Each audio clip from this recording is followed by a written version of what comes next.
दिल को छू जाए कहानी चैनल में आपका स्वागत है।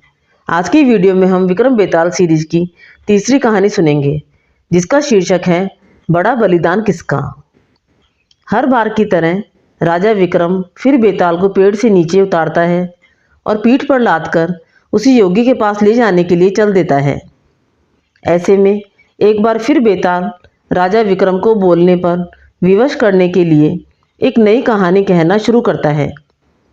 कहानी है राजा रूपसेन और अंगरक्षक वीरवर की। वर्धमान राज्य में रूपसेन नाम का एक राजा राज्य किया करता था। राजा बहुत ही साहसी, दयालु और न्यायप्रिय था। यही वजह थी कि केवल वर्धमान में ही नहीं बल्कि उसके राज्य से सटे सभी राज्यों में राजा रूपसेन के व्यक्तित्व की मिसाल दी जाती थी।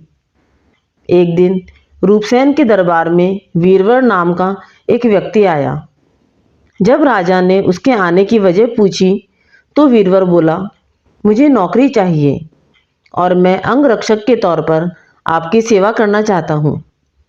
वीरवर की यह बात सुनकर राजा ने कहा, मैं तुम्हें अपना अंगरक्षक बना सकता हूँ, लेकिन उसके लिए तुम्हें अपनी कार्यकुशलता सिद्ध करनी होगी ताकि मैं यह तय कर सकूं कि तुम मेरे अंगरक्षक बनने के लायक भी हो या नहीं। राजा की यह बात सुनकर वीरवर फौरन तैयार हो गया। उसने अपने बाहुबल के साथ अपना शस्त्र कौशल भी दिखाया। वीरवर की सभी विशेषताओं को देखकर राजा रूपसेन बहुत प्रभावित हुआ। राजा ने पूछा, वीरवर बताओ, अगर मैं तुम्हें अपना अंगरक्षक बनाता हूँ तो तुम्हें प्रतिदिन खर्च के लिए क्या चाहिए। राजा के इस सवाल पर वीरवर बोला, महाराज, आप मुझे 1000 तोले सोना दे देना। वीरवर का इतना कहना था कि दरबार में मौजूद सभी लोग हैरान होकर वीरवर की ओर देखने लगे। राजा रूपसेन भी वीरवर की मांग पर आश्चर्य में पड़ गया। हो भी क्यों न, वेतन के रूप में वीरवर ने इतनी बड़ी रकम जो मांग ली थी। राजा ने गंभीर होकर वीरवर से पूछा, तुम्हारे परिवार में कितने लोग हैं। वीरवर ने उत्तर दिया, कुल 4 महाराज, मैं, मेरी पत्नी, एक बेटा और एक बेटी। वीरवर का जवाब सुन राजा ने मन ही मन सोचा कि आखिर 4 लोगों के भरण पोषण के लिए इसे इतने धन की आवश्यकता क्यों है। फिर कुछ सोचकर उसने वीरवर को 1000 तोला सोना प्रतिदिन बतौर खर्च देने की बात मान ली। काम सिर्फ इतना था कि उसे हर रात राजा की सुरक्षा के लिए राजा के कक्ष के बाहर पहरा देना था।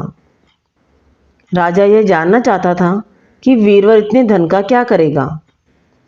उसने वीरवर को 1000 तोला सोना देकर रात में नौकरी पर आने को कहा और गुप्त रूप से कुछ सैनिकों को उसके पीछे लगा दिया। वीरवर नौकरी और मनचाहा वेतन पाकर बहुत खुश हुआ। वीरवर सोना लेकर खुशी खुशी घर गया और आधा सोना ब्राह्मणों में बांट दिया। बाकी जो आधा बचा उसके 2 हिस्से किए। एक हिस्सा वैरागियों, सन्यासियों और मेहमानों को दिया। फिर बचे हुए सोने से अनाज मंगाया और बढ़िया पकवान बनवाए। तैयार पकवान को पहले गरीबों को खिलाया और फिर उसके बाद जो बचा उसे अपने परिवार के साथ मिलकर बांट कर खाया। वीरवर की निगरानी कर रहे सैनिकों ने यह सारा नज़ारा देख जाकर राजा को बताया। राजा को यह जान संतोष हुआ कि उसके द्वारा दिए गए धन को वीरवर अच्छे काम में लगा रहा है। अब राजा को यह देखना था कि वीरवर अपने काम में कितना खरा उतरता है। वीरवर जब महल पहुंच राजा के कक्ष के बाहर पहरा देने लगा तो राजा सोया नहीं। राजा पूरी रात चुपके से जांच करता रहा कि वीरवर अपना काम कितनी ईमानदारी से करता है। राजा ने पाया कि वीरवर बिना पलक झपकाए पूरी मुस्तैदी से कक्ष के बाहर पहरा दे रहा था। वीरवर की ऐसी कर्तव्य निष्ठता देख राजा बहुत ही खुश हुआ। वीरवर प्रतिदिन इसी तरह सूरज ढलते ही महल पहुंच जाता और राजा की सुरक्षा में तैनात रहता। जब भी राजा को किसी भी चीज़ की जरूरत होती, वीरवर हमेशा हाजिर रहता। ऐसे ही देखते देखते कई माह गुजर गए। एक रात कुछ अजीब घटना घटी। राजा ने आधी रात किसी स्त्री की रोने बिलखने की आवाज़ सुनी। स्त्री की आवाज़ सुन राजा बहुत हैरान हुआ। राजा ने वीरवर को बुलाया और कहा, जाओ और पता लगा कर आओ कि इतनी रात को कौन रो रहा है। साथ ही उसके रोने की वजह भी मालूम करना। राजा का आदेश मिलते ही वीरवर वहां से फौरन उस स्त्री के रोने का कारण जानने के लिए निकल पड़ता है। थोड़ी दूर जाने के बाद वीरवर को एक स्त्री दिखाई दी। वह स्त्री सिर से पांव तक गहनों से लदी हुई थी। वह कभी नाचती, कभी कूदती और कभी सिर पीट पीट कर रोती। यह सब देख वीरवर उस स्त्री के पास गया। उसने स्त्री से ऐसा करने के पीछे का कारण पूछा। वीरवर के पूछने पर स्त्री बोली, मैं राजलक्ष्मी हूँ। रोती इसलिए हूँ कि राजा रूपसेन की जल्द ही मौत होने वाली है। उनकी कुंडली में अकाल मृत्यु लिखी है। अब उनके जैसा न्यायप्रिय और कुशल राजा चला जाएगा तो मुझे किसी और के अधिकार में रहना पड़ेगा। इसी बात का मुझे दुख है। राजा की मौत की बात सुनकर वीरवर ने राजलक्ष्मी से पूछा, क्या इस मुसीबत को टालने का कोई उपाय नहीं है? इस पर राजलक्ष्मी बोली, उपाय तो है, लेकिन क्या तू कर पाएगा?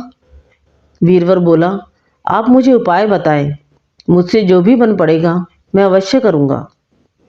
वीरवर के हामी भरते ही राजलक्ष्मी बोली, पूर्व की दिशा में यहाँ से कुछ दूर एक देवी का मंदिर है।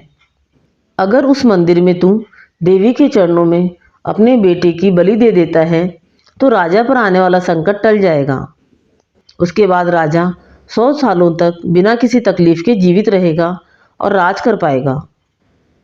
राजलक्ष्मी की यह बात सुनकर वीरवर घर की ओर चल देता है और घर पहुंचकर सब हाल अपनी पत्नी को बताता है। इतने में उसका बेटा और बेटी भी जाग जाते हैं। जब वीरवर के बेटे को इस बारे में पता चलता है तो वह भी खुशी खुशी देवी के चरणों में बलि चढ़ने के लिए राजी हो जाता है। वीरवर का बेटा कहता है, सबसे पहले यह आपका आदेश, दूसरा राजा का जीवन बचा पाऊँ, तीसरा देवी के चरणों में मृत्यु। इससे बड़ा सौभाग्य मेरे लिए और क्या होगा पिताजी? आप अभी चलिए, मैं आपके साथ चलता हूँ। बेटे की यह बात सुनकर वीरवर अपने पूरे परिवार को साथ लेता है और देवी के मंदिर पहुंच जाता है। मंदिर पहुंचकर वीरवर ने अपनी तलवार निकाली और यह कहते हुए, माँ, यह बलि स्वीकार करो और मेरे राजा को लंबी आयु प्रदान करो, बेटे का सिर धड़ से अलग कर दिया। भाई की मौत पर वीरवर की पुत्री भी माता के चरणों में सिर पटककर अपनी जान दे देती है। पुत्र और बेटी दोनों के मर जाने पर वीरवर की पत्नी कहती है, पुत्र और पुत्री दोनों को खोने के बाद मैं भी जीना नहीं चाहती। इतना कहते हुए वीरवर की पत्नी वीरवर के हाथ से तलवार छीनकर अपना शीश माता के चरणों में चढ़ा देती है। पत्नी की मृत्यु के बाद अब वीरवर सोचता है कि मैं अपने परिवार में अकेला रह गया हूँ, तो फिर मेरे जीने का भी क्या फ़ायदा। यह सोचते हुए सामने पड़ी तलवार से वह खुद को भी खत्म कर लेता है। जब इस बारे में राजा रूपसेन को मालूम हुआ तो वे भी मंदिर पहुँचे और सारा नज़ारा देख बहुत दुखी हुए। उन्होंने सोचा कि मेरी जान बचाने के लिए 4 लोगों ने अपनी ज़िंदगी गंवा दी। ऐसे में धिक्कार है मेरे राजा होने पर। ऐसे जीवन का मैं क्या करूँगा। बस यही सोचकर राजा अपनी तलवार खींच लेता है। राजा अपनी तलवार से अपनी गर्दन काटने ही जा रहा था कि तभी वहाँ अचानक देवी प्रकट हो जाती है। देवी कहती है, राजन, मैं तेरे साहस से प्रसन्न हूँ। तू जो भी वर मांगेगा तुझे वह हासिल हो जाएगा।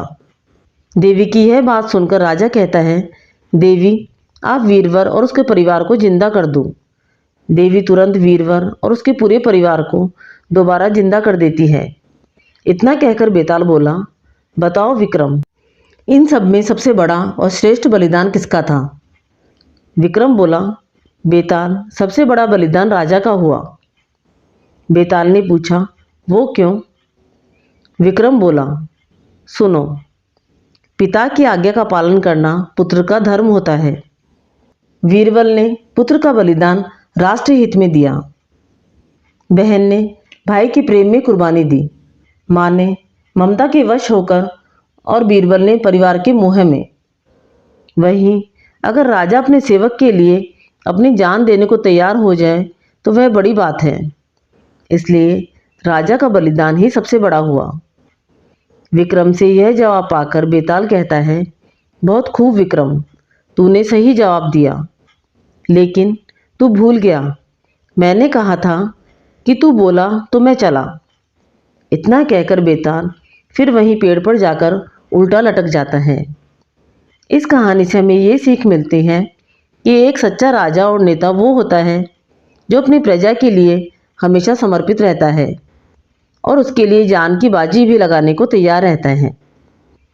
विक्रम बेताल सीरीज की तीसरी कहानी आपको अच्छी लगी तो कहानी को लाइक व शेयर करें। चैनल पर नए हैं तो चैनल को सब्सक्राइब करें। विक्रम बेताल की चौथी कहानी हम सुनेंगे अगली वीडियो में।